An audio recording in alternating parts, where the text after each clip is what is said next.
فیض احمد فیض کون تھے؟ کس قسم کا سماج چاہتے تھے؟ ہم ان کو کس طرح ڈیفائن کر سکتے ہیں؟ کیا فیض صاحب کی آج بھی کوئی افادیت ہے؟ ان کی شاعری کی کوئی افادیت ہے؟ جو کوسچنز انہوں نے ٹیک اپ کیے، کیا پاکستان میں وہ آج حل ہو چکے ہیں؟ فیض احمد فیض پاکستان کے بہت بڑے آئیکن ہیں، بلکہ برِ صغیر کے بہت بڑے آئیکن ہیں، مگر آئیکونس کے ساتھ جیسے اکثر ہوتا ہے، لوگ ان آئیکونس کو اچھا برا تو بہت کہتے ہیں مگر ان کو سمجھتے نہیں۔ میں آج چند گزارشات فیض احمد فیض کے حوالے سے کرنا چاہتا ہوں۔ میرا نام ہے ڈاکٹر تیمور رحمان، میں لامز یونیورسٹی کا پروفیسر ہوں، لال بینڈ کا اسپوکس پرسن ہوں اور مزدور کسان پارٹی کا سیکرٹری جنرل ہوں۔ چند لوگوں کا یہ خیال ہے کہ فیض صاحب بنیادی طور پہ ایک رومانوی شاعر تھے۔ اس میں کوئی شک نہیں کہ انہوں نے رومانٹک پوئٹری بھی کی۔ مثال کے طور پہ وہ لکھتے ہیں، اس قدر پیار سے اے جانے جہاں رکھا ہے، دل کی رخسار پہ اس وقت تیری یادوں نے ہاتھ، یوں گما ہوتا ہے گرچہ ہیں ابھی صبح فراق، ڈھل گیا ہجر کا دن، آ بھی گئی وصل کی رات۔ مگر اس کے ساتھ ساتھ فیض احمد فیض جو ہیں وہ بڑے زبردست اینٹی رومانٹک پوئٹ بھی ہیں، بلکہ یہ کہنا چاہیے کہ he is the biggest romantic anti romantic point جو آپ کو مل سکتا ہے کہیں بھی۔ مثال کے طور پہ فیض صاحب کہتے ہیں، مجھ سے پہلی سی محبت میرے محبوب نہ مانگ، اور بھی دکھ ہیں زمانے میں محبت کے سوا۔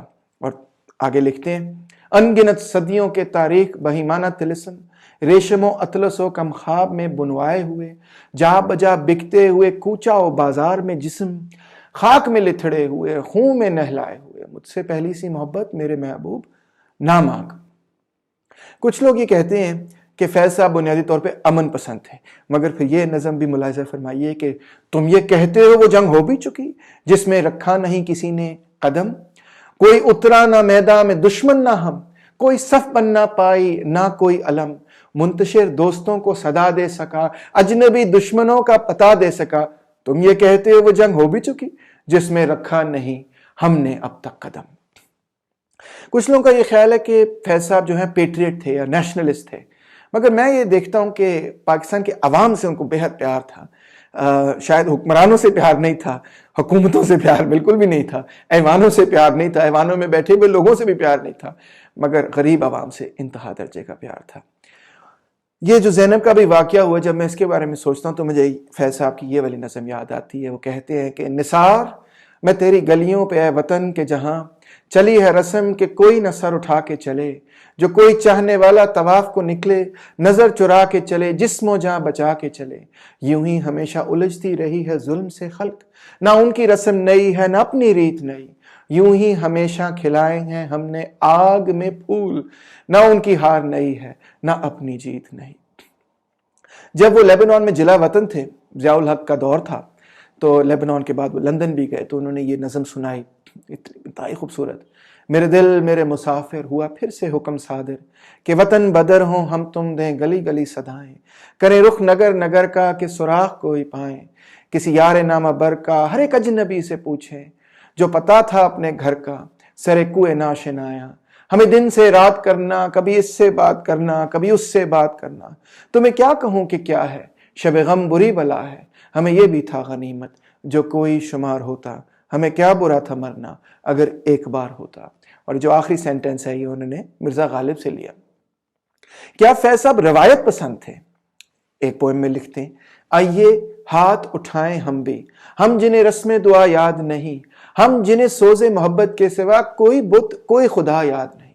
مگر ساتھ ساتھ ان کا نان کنفارمزم بھی ہے، جس طرح فیض صاحب کہتے ہیں، آئے کچھ ابر کچھ شراب آئے، اس کے بعد آئے جو عذاب آئے، بام مینا سے مہتاب اترے، دشت ساکی میں آفتاب آئے۔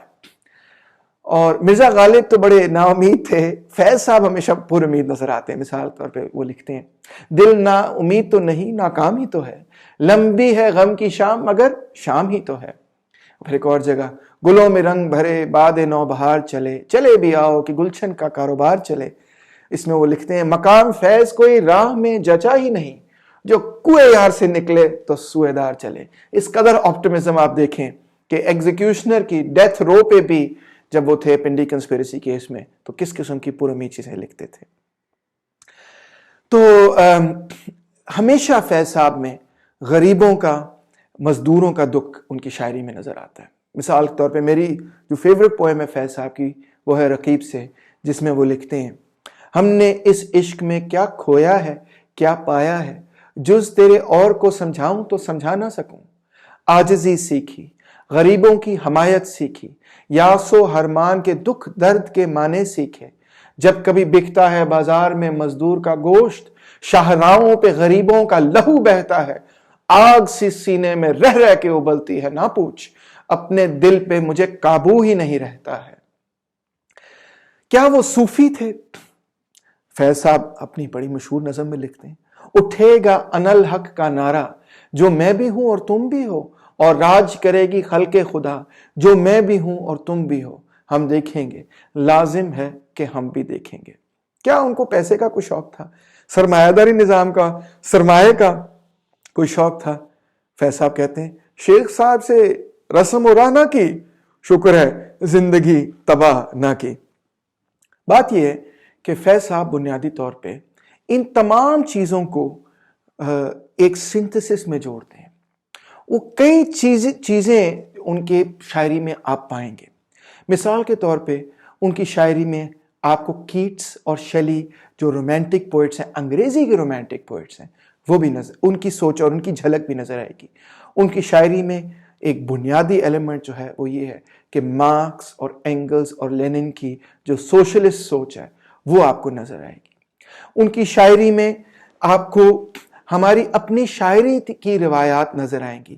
آپ کو یہ نظر آئے گا کہ کس طرح سے غزل کو انہوں نے سیاسی رنگ کے اندر ڈھالا، جو کہ ایک لو پوئم ہے، انہوں نے اس کو ایک سیاسی پوئم بنا دیا۔ جس طرح فیض صاحب کہتے ہیں کہ قتل گاہوں سے چن کر ہمارے علم، اور نکلیں گے عشاق کے قافلے، جن کی راہ طلب سے ہمارے قدم، مختصر کر چلے درد کے فاصلے، کر چلے جن کی خاطر جہاں گیر ہم، جہاں گوا کر تیری دل بری کا بھرم، ہم جو تاریک راہوں میں مارے گئے، ہم جو تاریک راہوں میں مارے گئے۔ یہ انہوں نے جولیس روزنبرگ کے پوائنٹ آف ویو سے ایتھل روزنبرگ کے لیے لکھی، جو جن دونوں کو الیکٹرک چیئر دی گئی 1950s میں امریکہ میں۔ دونوں ماں بہن دونوں جو تھے وہ میاں بیوی تھے اور بے حد ایک دوسرے سے پیار کرتے تھے، اور انہوں نے فیصلہ کیا کہ ہمیں اگر موت کی سزا بھی دی گئی تو ہم اس کو اکٹھے قبول کریں گے۔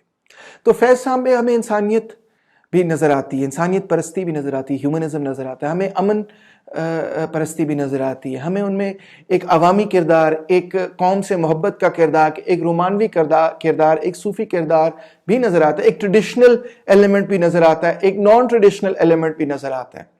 فیض صاحب اصل میں ان تمام چیزوں کا ایک سنتھسس بنا رہے تھے، ایک ایسا سنتھسس کہ جس میں ہم ایک نئی سوچ پیدا کریں، کہ جس کے نتیجے میں ایک ایسی دنیا قائم ہو کہ جہاں پہ استحصال نہ ہو، جہاں پہ جبر نہ ہو، جہاں پہ بھوک و ننگ ختم ہو، جہاں پہ لالچ ختم ہو، جہاں پہ لوگ جو ہیں وہ ایک دوسرے کو مذہب کے نام پہ، قومیت کے نام پہ، زبان کے نام پہ، لسانی بنیادوں پہ یا اور رنگ و نسل کی بنیاد پہ ایک دوسرے کو قتل نہ کرتے پھریں، بلکہ ایک ایسی سوسائٹی بنے کہ جس کے اندر امن بھی ہو اور استحصال بھی ختم ہو۔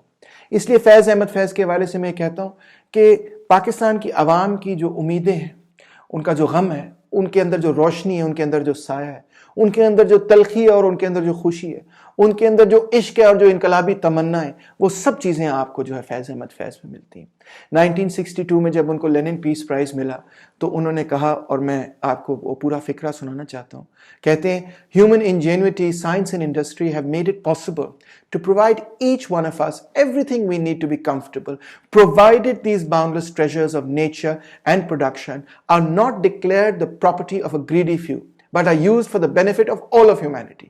اس میں صاف ان کی سیاسی سوچ واضح ہو جاتی ہے کہ سائنس اور ٹیکنالوجی کے نتیجے میں وہ تمام چیزیں پیدا ہو گئیں کہ ہر انسان جو ہے ایک اچھی زندگی گزار سکتا ہے، مگر شرط یہ ہے کہ چند لوگوں کی وہ اجارہ داری بن کے نہ رہے، بلکہ لوگ اس کو استعمال کریں تمام سماج کی فلاح و بہبود کے لیے۔ آگے لکھتے ہیں فیض صاحب، however this is only possible if the foundations of human society are based not on greed, exploitation and ownership, but on justice, equality, freedom and welfare of everyone. I believe that humanity, which has never been defeated by its enemies, will after all be successful. At long last, instead of wars, hatred and cruelty, the foundation of humankind will rest on the message of the great Persian poet Hafiz Shiraz, who says, every foundation you see is faulty except that of love which is faultless.